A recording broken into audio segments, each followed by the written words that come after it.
Hello, everyone, and welcome to the latest episode of the Literacy Center of Expertise podcast, brought to you by the Literacy Center of Expertise at the Immigrant Education Society in Calgary, Alberta, graciously funded and supported by Immigration, Refugees, and Citizenship Canada.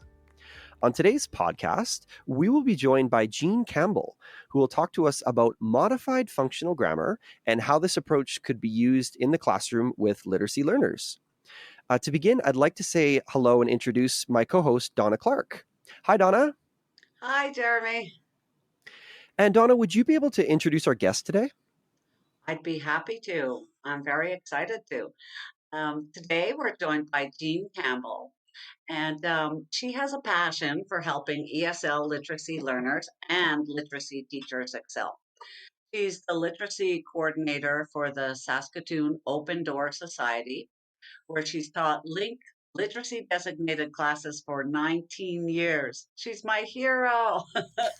uh, She wrote and teaches the U of S CerTESL course, Literacy in TESOL. And just one more thing, she has a TESL certificate and a master's degree in TESOL as well. So I'm really happy to have you here. Welcome, Jean. Thanks so much, Donna. I'm really happy to be here. Awesome. So, we'd never actually heard of the term modified functional grammar. So I'm really glad you're here to explain it and help us with it. Could you just start with an overview of modified functional grammar for us? Sure. When we're teaching, especially very low levels, it's hard to know how to talk about language in a way that learners can understand. Students have such a limited vocabulary at the early stages, and so learning more words just to talk about language seems like such an extra effort. So the words need to be practical and relevant and mostly concrete. And this is especially key for literacy learners. If we teachers use words the students need, it makes our lives so much easier.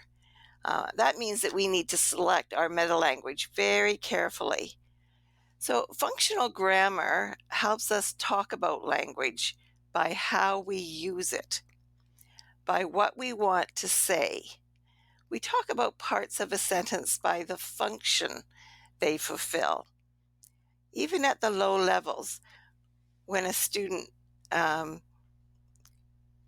is starting to learn to read, you decide if certain words tell who is doing something, what they are doing, when they're doing it, where they're doing it. So functional grammar helps learners understand those sentences, that language, by understanding what function a word or phrase fulfills within a sentence.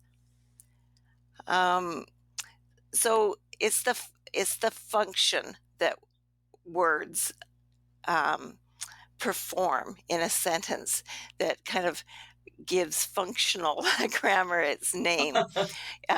It's modified simply because it's not true functional grammar.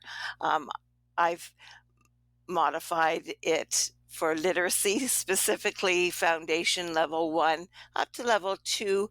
I use this extensively, but I've modified the terms so that we're not using subject, verb, object, complement, adverbial, which you would in a normal functional grammar setting.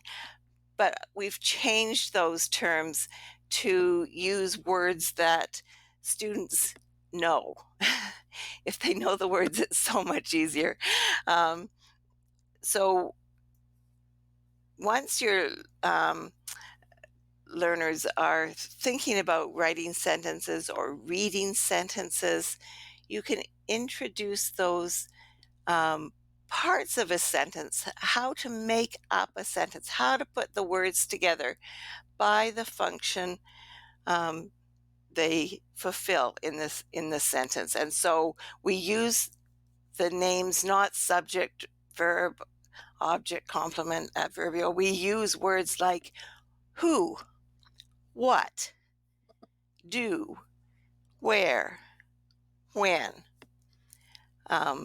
Those are hard for them to figure out, but they often will come around because we use the question answer approach to teaching so much at the foundation level one.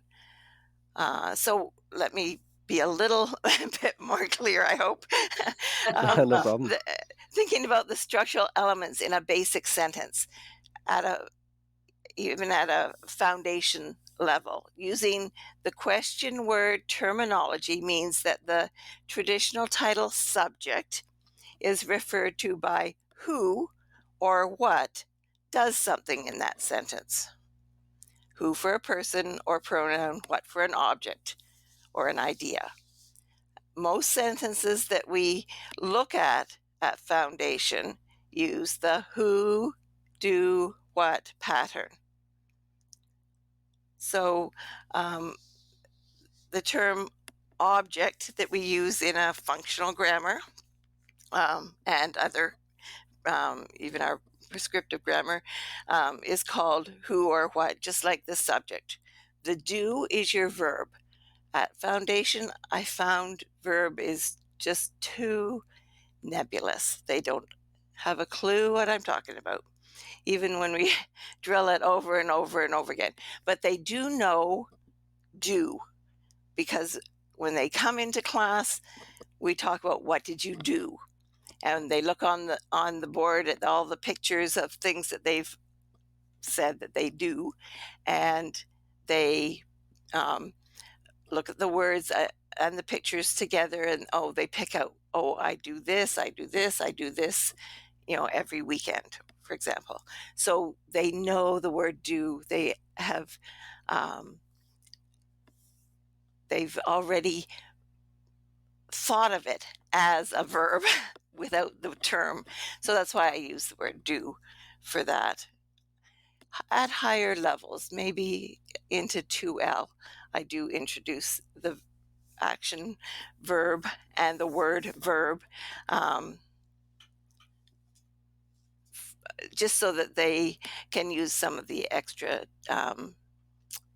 textbooks that are already written. Sometimes it's nice not to have to make them all yourself. I was going to say that. Yeah, Jean, you must have to make all the materials yourself if you've modified this system, right? Right. For me, I love making materials, so that's not a hardship. And I find even while I'm making it, I can process how it all fits together and scaffold it all. So for me, it's a logical step to prepare the materials, so that everything is very consistent and very clearly scaffolded, and I can throw in extra activities and practice if they need it, because with literacy, concepts take much longer than we think they're going to. Even when I prepare, you would think, after doing, preparing books for my students during the pandemic for the last, how many months has it been? 9 months, that you would know how much I would know how much they can do in a month. I always think, we'll do this much every day. How many months have I had enough to, complete the next month? We're done. Yeah. Literacy learners learn slowly. They need lots and lots of repetition. Kind of comes into what I wanted to ask you, and thank you for the introduction on metalanguage, because I think that's something, whether to teach some of these terms, that's even contentious in what we would call mainstream ESL.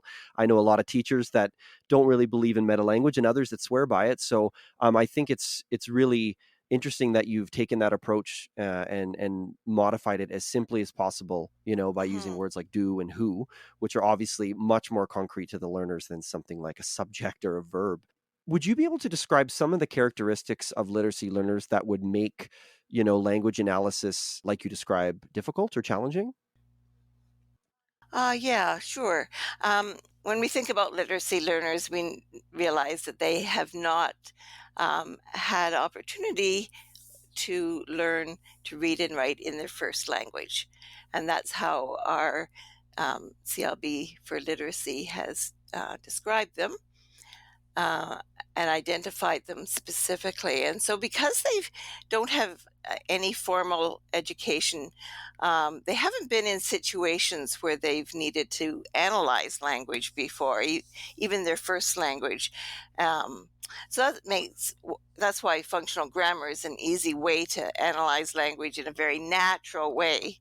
Um, because it's how they use it, and it's using the words that we use to ask them about language. Um, so that's one thing. Literacy learners typically think in very concrete terms. They don't relate to abstract language terms that are used to describe those vague ideas in a foreign language that are really difficult to grasp or understand. Um, so um, Thinking about a synonym or an adjective, and they think, what does that mean? How do you describe that? How do I, make a, a synonym or antonym? What does that mean? And so that alleviates that meta language that we use in prescriptive grammar. Thirdly, literacy students need structure, and they like to know that they're right or wrong. Hmm. Um, they want to know that words are in the right order. They like using sentence patterns. Functional grammar uses all of that. And so that reinforces um, that learning for them. Also, it's unlikely that our literacy learners will ever be in a formal academic setting. They don't really need to know the academic terms for describing language. And so as teachers, we need to use and teach words that they can understand, that are concrete and clear. Um, and we need to use or choose words that students actually need to know for everyday functioning in English class. Um, and words that they can use in other settings, so that are useful beyond just classroom language, which is really what meta language falls into. I have a friend who's a firm believer in functional grammar, who likens learning language to driving a car. She says, I only need the skill of using all the bits and pieces accurately and appropriately to get where I need to go. I don't need to explain the name of all the parts or how one part interacts with another part. I only need to know I turn on the engine to get things started. I put my foot on one pedal to move ahead. I put my foot on another pedal to do something else. So in the same way, you know, teach our learners what they need to be able to do. If they don't need it, don't teach it. The learning curve is so steep right now at the beginning. You can't afford to teach all superfluous stuff that they really don't need. Well, I may be giving away my age here, Jean, but I wish that you had been my teacher, because when I learned language arts in school, it was all really heavy grammar, and Uh-huh. it didn't teach me these useful skills. So I think it's, not only in ESL and literacy, um, but particular to literacy, I just wanted to I'm assuming that when it comes to describing and introducing some of these words, like the level appropriate meta language with students, this is done orally first. Is that correct? That's right. That's right. And with literacy, we do everything orally first because they don't know reading and writing, and that's not been a part of their lives to this point. Reading and writing has very little meaning for them, and they naturally um, do better and have strategies for learning to listen and speak. And so that's a natural place to start. Uh, and especially in foundation, if they don't know any reading and writing, they're likely to know at least something. They can usually say something like hi, hello, okay, good. They'll have a few words, and so that at least they've started trying and using their what abilities they have orally. And so that's really key. And so you take them from what they know to what they don't know uh, when you're teaching, when you're teaching anything really, but especially when you're teaching language. You don't start with Newton's law of gravity or whatever. You start at the beginning, with what they know and what makes sense. And a lot of that is going to be manipulative and observable and practical, and without a whole ton of fancy, complicated language that is not observable or concrete. So we do the same with learning language. You can't see me, Jean, but I'm sitting here nodding my head in complete agreement with everything you're saying. Good. I'm glad I have a supporter here. That's wonderful. Yeah. Because sometimes it's hard to get ourselves thinking in a different way because it's the way we've been taught. It's the way we think everybody should be taught, or that it's the best way, or it's the only way. And so it's fun to be able to see what might work better sometimes. But when it comes to functional grammar and the oral beginnings, then I would start with certain meta language that is not so grammatical. And so I thought I'd just make a quick list of the kinds of words that I have classified under meta language. That means the terminology that we use to talk about language. And so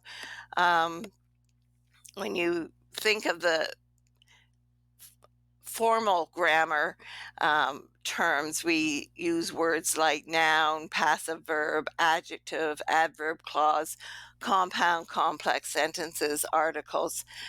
Those are the meta language terms associated with prescriptive grammar, the grammar many of us were taught in school. But functional grammar doesn't need to use many of those terms. So this is what I do use with foundation students. When I talk about language, I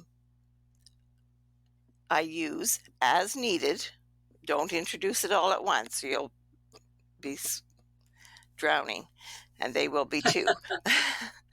But so I usually start with line, then letter, space, capital, word, period, sentence, and question. So there's 9 words there at foundation level. And then at 1L, I would add question mark, comma, chart, and form. And at 2L, I would add verb sometimes and vowel sometimes. So it keeps it fairly limited and consistent. And those are also words that are much easier to demonstrate so that students know what I'm talking about. So that's really the extent of my meta language. Oh, I think that's awesome. It's a really clear list of how to approach this with the students for sure. So my next question is, Jean, do you introduce all sentences this way? Like, what would you do with sentences using be, such as "it is cold" or "my name is Donna"? Hmm. Yeah. At a foundation level, it's really not always useful to analyze every sentence. At certain types of sentences, like the be sentences. Um, some structures we learn by rote, and especially at foundation, a lot of our sentences are use, for example, is. It is Wednesday. It is February. It is um, December 9th. It is cold. It is sunny. You know, so we use the it is um, pattern a lot at the beginning, and which is great. That those sentences I would put as pattern sentences, yes, where we just change the last, usually adjective or noun, and um, not analyze it because it is such a difficult concept. What it is cold. What is cold? What is it? I don't know. The, the sky, the air, the room, what it could be a multitude of things. And because it's not concrete, because they can't um, see and identify always what the antecedent for it is, it makes it very hard to teach. So we have this nebulous it, and is, what is in existence. I don't know, and how you could explain that. So some things we don't put in that structure. Later, yes, by 2L when they're trying to create their own new sentences, um, you want them to know that is a do word because every sentence has a do word, has a verb. Um, and they will start to learn about antecedents and that, not using that terminology. It's their replacement word. But so some things are not useful. My name is Jean. My name is not who, but what. But it's supposed to be a who at the beginning. And Jean is what technically, but that isn't really a helpful distinction to make either. So some things you teach, but especially at foundation, you want the sentences, you want the words to be consistent, the patterns to be consistent so that they can understand. And that's why you teach something that's concrete, that they need, that is meaningful and relevant, and that it is level appropriate.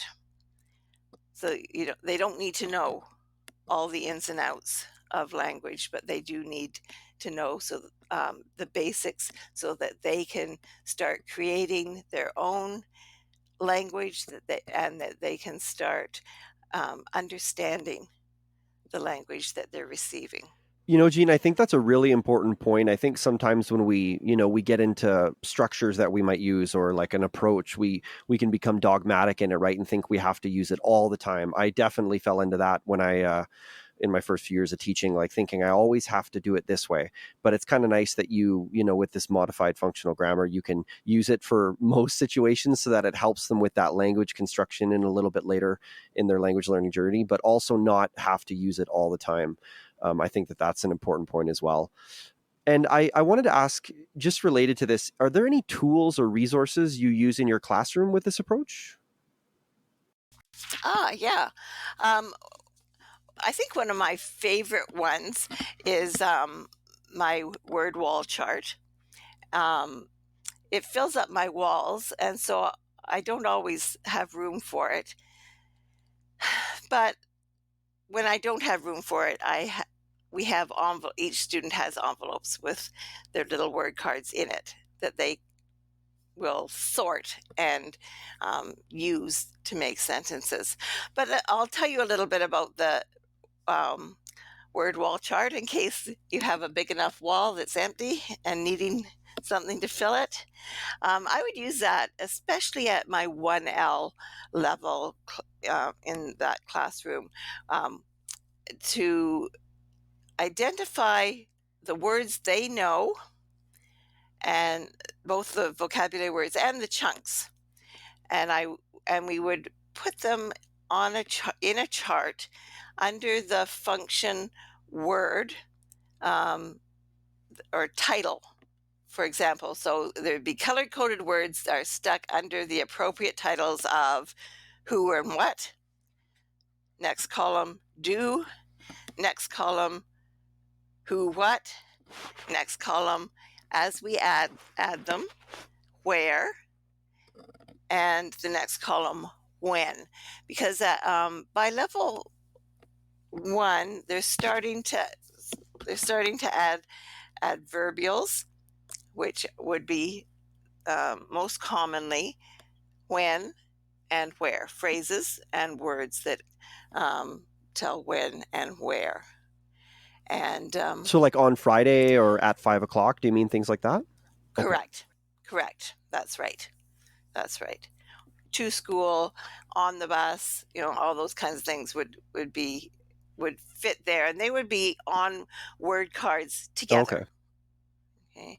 Okay. And so that resource allows learners to create a multitude of sentences using pattern sentences.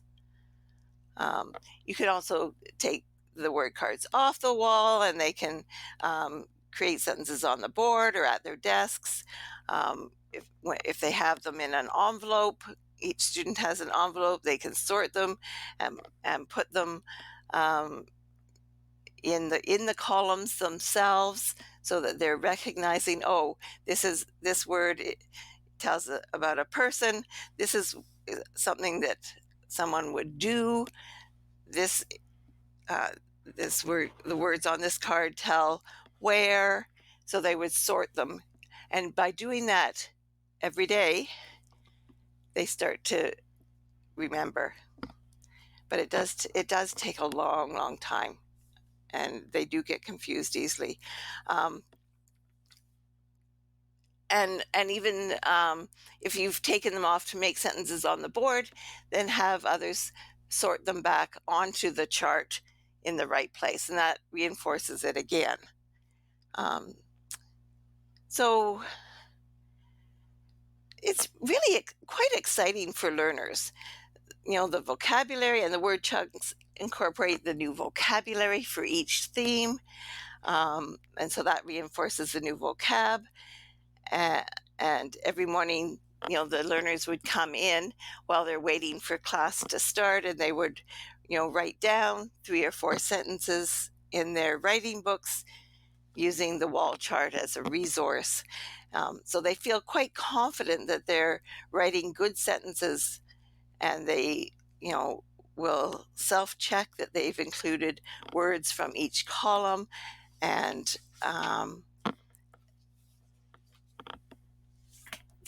one of the important things is, I think, with teaching literacy and the need for repetition, and because we're using a limited vocabulary, we use, for example, in my 1L class, I would introduce 12 to 15 new words per month.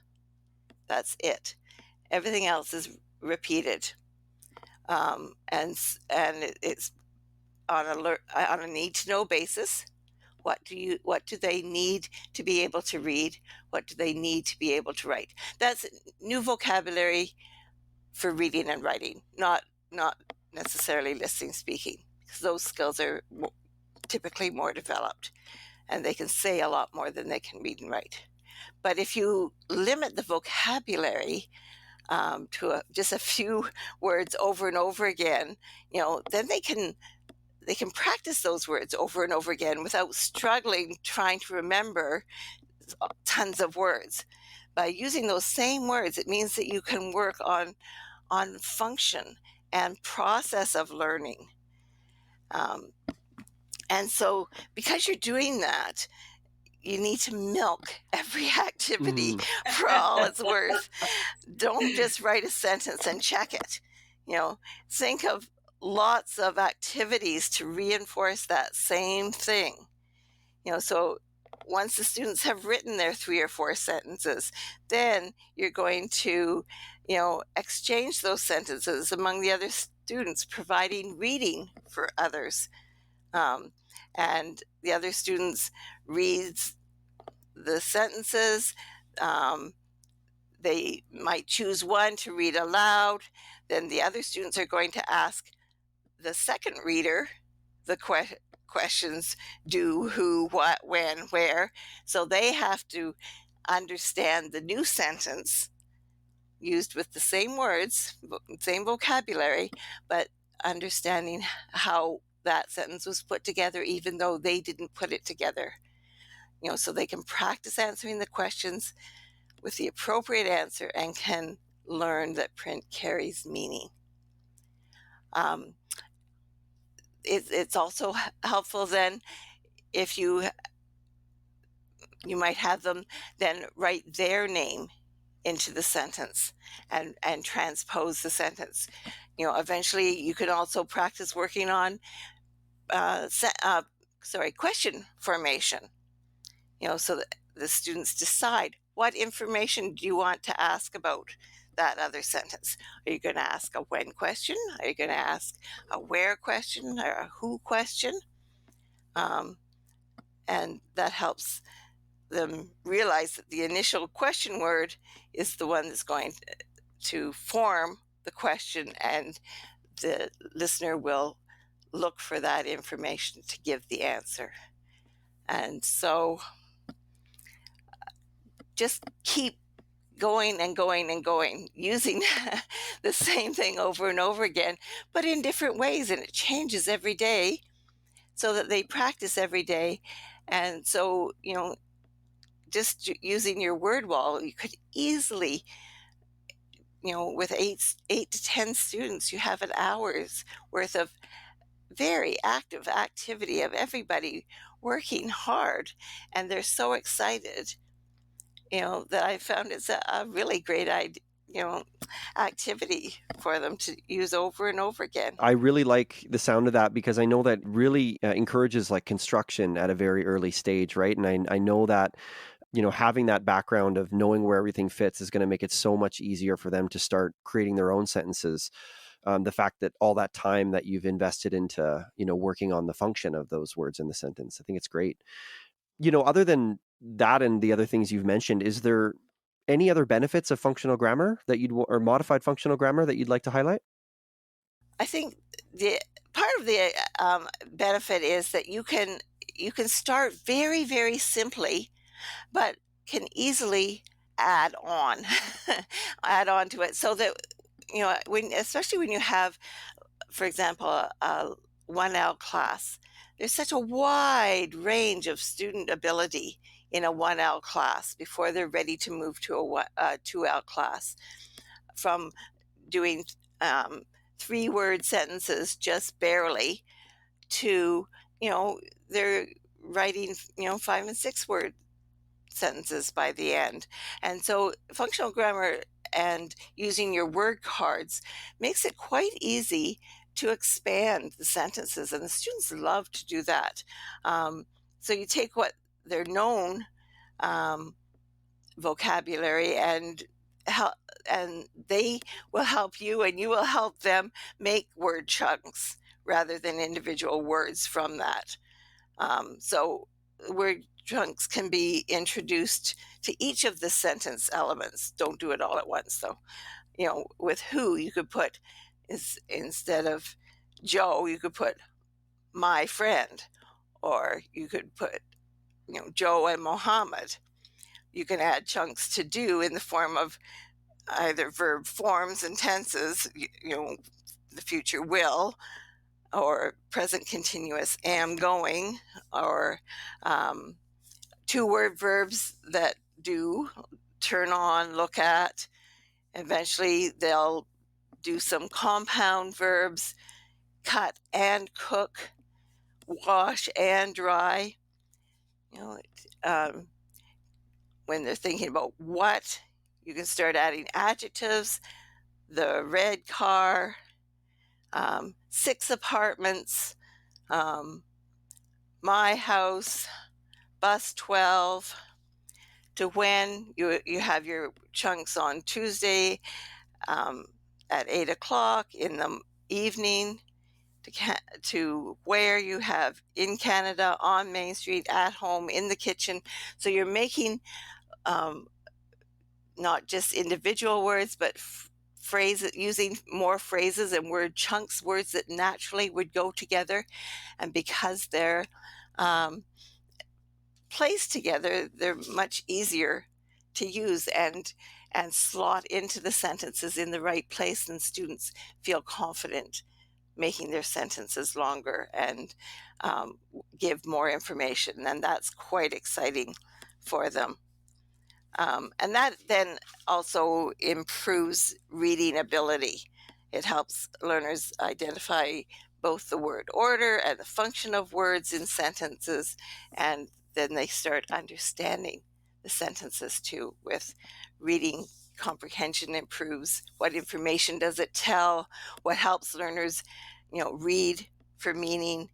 It aids the development of reading strategies, so that they can take words that are unknown and make logical guesses by where it is in the sentence. So I think those are probably some of the highlights of functional grammar, but it's really fun to use. It helps you develop lots of learning strategies too, so that learners are not just learning to sit at their desk with word cards, writing a sentence, and what's their first response? Oh, teacher, come and look. They want affirmation, they want encouragement, they want reassurance. They want to build their confidence, and that's needed and important. But it also then gives a chance, as they become better, to start slowly developing things like self-checking strategies, using their original charts to check that all the words are there, that they're all spelled correctly, the order is correct, all the sentences that they said they would write are there. It also helps them, with peer checking strategies, to expand their social learning strategies, so that they start seeing that others can help them learn, and that they can help others. And so I think it becomes a system, really, when you're teaching literacy, and each part reinforces other parts, and it's so exciting. Absolutely. I used to teach grammar to college years ago, and I hated grammar. Oh, and I can't believe that I'm actually doing, workshops on functional grammar and how exciting grammar can be. But it is so much fun, and it's so much fun when they learn. A language teacher at So heart, excited about grammar. Absolutely. Well, yeah, I was going to say that, you stole my thunder. I was going to say, well, for the first time in forever, I'm excited about grammar. So, you're not alone, Jean. That's for sure. I wanted to thank you so much for just a really straightforward and practical approach a system that all literacy teachers can use based on what you've shared with us here to help our students, learn really important things about the language without being burdened with all of that stuff that we have been in the past. I also want to mention that to our listeners that Jean will be doing a blog post and showing her word wall to us. So we will get the visual support for this podcast as well. So keep your eyes open for that one. And now we've reached the point, one of my favorite points is asking our signature question because it's really interesting. I would like to know, Dean, why do you do what you do? I think because I can be altruistic and say, to really help the students and the literacy learners need so much help and support. And it's so, someone needs to do it. But really, it's for me. I love it. I'm so thankful that I get to go into class every day and I learn so much from my students. And, it's fun, it's rewarding. Um, I see their resilience and their persistence and their ability to be in a new culture, in a new situation, and learn something that they've never learned before in a language that they don't know, you know, um, and to learn new things and to keep trying even when it's hard and even when they get it wrong and we're doing the same thing 3 months later, and they still haven't got it, but they still keep trying, you know, and I've learned to celebrate even little progress. Um, you know, After 3 months, a new student finds their own name tag in a stack of name tags, and for the first time they've recognized their own name. Oh, you clap and you cheer, and it's it's the little things that are important and are so worth being a literacy teacher. Oh, I agree 100%. I really think it's a privilege. They're inspiring Yes. people that we get to work with. Yeah, me as well. Yeah. Yes, indeed. So this brings us to the end of our podcast. Thank you again, Jean. It's been wonderful. I really appreciate it. Well, thanks so much for the opportunity, Jeremy and Donna. I've really appreciated the chance. It's been great. Well, that concludes episode 7 of the Literacy Center of Expertise podcast. Again, we'd like to thank our guest, Jean Campbell, for sharing her experience using modified functional grammar with literacy learners. We also encourage you to have a look at Jean's blog post on our website for pictures and a more in-depth look at how Jean uses these strategies with her literacy learners. If you are interested in becoming a guest on the podcast, please reach out to us at www.immigrant-education.ca/literacy-center/contact, with center being spelled CENTRE. Again, that's www.immigrant-education.ca/literacy-center/contact. From all of us here at the Literacy Center, thank you for listening. Until next time.